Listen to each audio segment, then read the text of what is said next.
Hello everyone, and welcome back to another round of the Race GT Championship. This time we're in Spain, and as you can see it is still a BMW in pole position, but this time we have two Ferraris following on the second and third spot on the grid. And although the Porsches don't appear that much in the top 10, only one, the thing is, if they get past you, there's basically no chance in hell you're ever going to get past them unless it's in the corners, because they are quite frankly superior on the straights, so they have that going for them. Anyway, yeah, let's just get right to the start, which should happen right about now. And as you can see that we have Jackson gets away quite well, and Fonseca Vargas as well, causing not that much as it's all a bit spread out at the start, and there's positions going up and down pretty much everywhere, as per the usual with standing start. Sorry. Yeah, well, as I just said, Jackson's still leading the race, but then again, we're only in turn 3. So, and well, it is a 64-lap race, so there's plenty of time for things to change. And well, Fonseca Vargas is pretty early on, going very aggressive here. Trying to see what he might be able to do already. Did I mention that was a long race? Expected duration is just about 2 hours as we go on board with Herrera, starting right dead on in the middle of the pack. This is a replay of the start, as you can see, obviously. And gets away quite well, gets held up a little here, because the AI is being the AI again. It does come up on the inside of Cohen though, and I think that's at least, well, I think that's two places gained right there. Well, now it's back to 1 because Neyland just got back in front of him. But a great start nonetheless.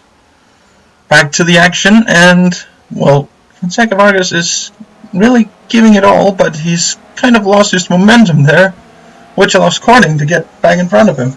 Or will get in front of him. This is the first time it's happened. So that is the first significant change. It is Cording overtaking Fonseca Vargas. So now it's Cording in second place, still behind Jackson.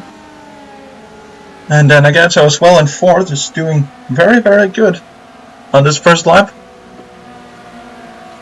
So well, that is your top 3, 4, 5 after the first lap, as we have all of the cars whizzing by. I love this kind of shot where you just see all the cars just go past. Yeah.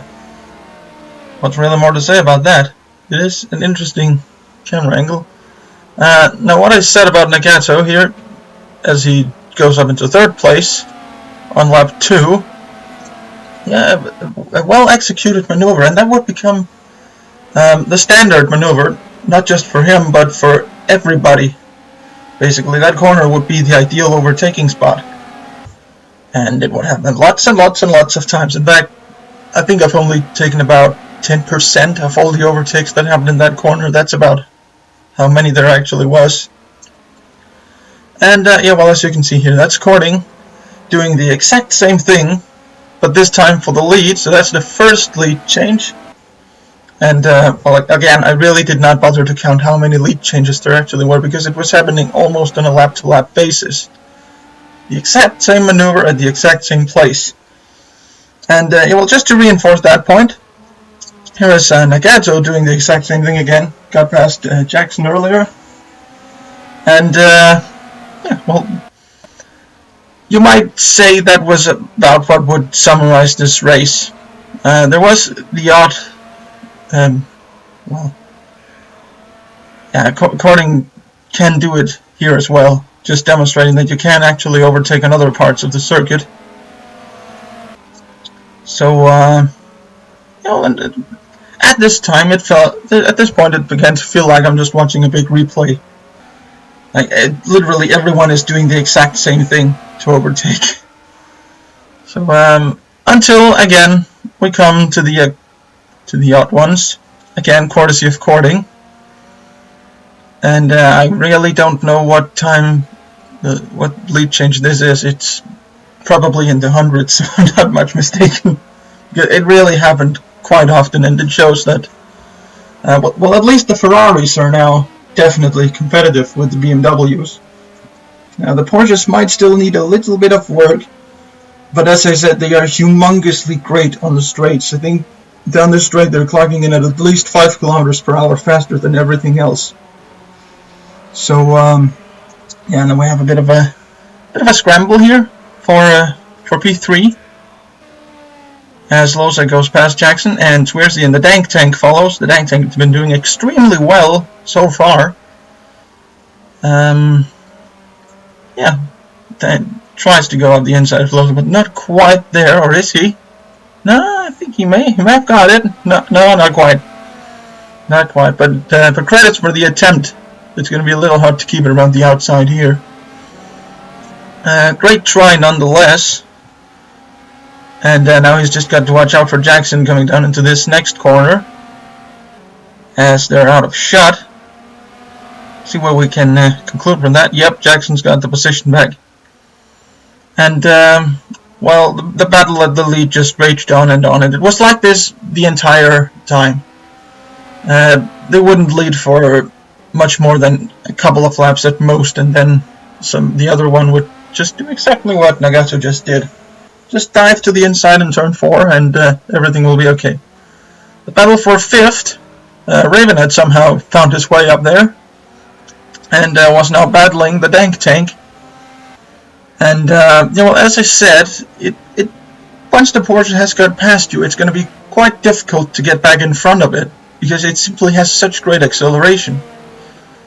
And well, Raven is using it to full potential right here, using that as his primary counter against the majestic BMWs, you might say. The amount of BMWs in this are huge. I think there's 12 of them or so. And yeah, well, yeah. Do I need to say much more than this looks like a replay? Or does it? Because this time, Corning's not quite got the run. And that means Nagato is back in front. And gets cut off. Corning gets cut off in the end there. Well, that's what you get for being too close when you get like that. So, now comes, I should just note, at this point they have not yet been to the pits. And every single bit of me is screaming, why you no pit 15 laps earlier? Because that would be halfway through the race and logic and such. Corning is the first, if I remember correctly, driver at all to make a pit stop. 49 laps into a 64 lap race, 15 laps to go, and he decides this is the perfect time for a pit stop. Nagato only reacts to that 3 laps later after having battled through lap traffic, as you can see. So the question now is, has it been worth it? And I can, spoiler alert, it won't, because Nagato will have spent 3 laps on worn down tires, whereas Corning has had 3 laps where he can just go flat out, and you can see him there about on his way out of the pits. And yeah, well, that's the lead gone. That is pretty much any hope of winning gone right there. It is a bit of a strategic error there. Nayland is what gets past him, which just bends the pits. So yeah, did that strategy really work for you, AI? Do you really think it was worth staying out for 3 more laps? No, I don't think that was the best idea. As you can see, however, he did catch back up, and I'm not sure exactly how he did it. It must be some sort of witchcraft, but it was too late. And it will be Corting that takes victory in the Ferrari. Then it is Nagato in 2nd and Nayland in 3rd. The Dank Tank manages 4th, and the best Porsche, it only manages 9th, but still, it is getting better. And you can see it is quite competitive with the BMWs. There, it's in a big group battle for 7th as it came over the line. So there's definitely some improvements that have been done here. It's not as biased towards the BMW as it used to be. And yeah, well, I actually decided to make fancy-dancy graphics for the championship standings, which means Nayland is currently leading, Loza in 2nd, and Harskin 3rd. And well, all of the top 8 is BMWs. The best non-BMW is Corting in 9th, with his recent victory and a single point scored at Sebring. So that is how everything looks until we go to Austria next time around. So I hope you'll stay around, and hopefully we don't meet the Terminator.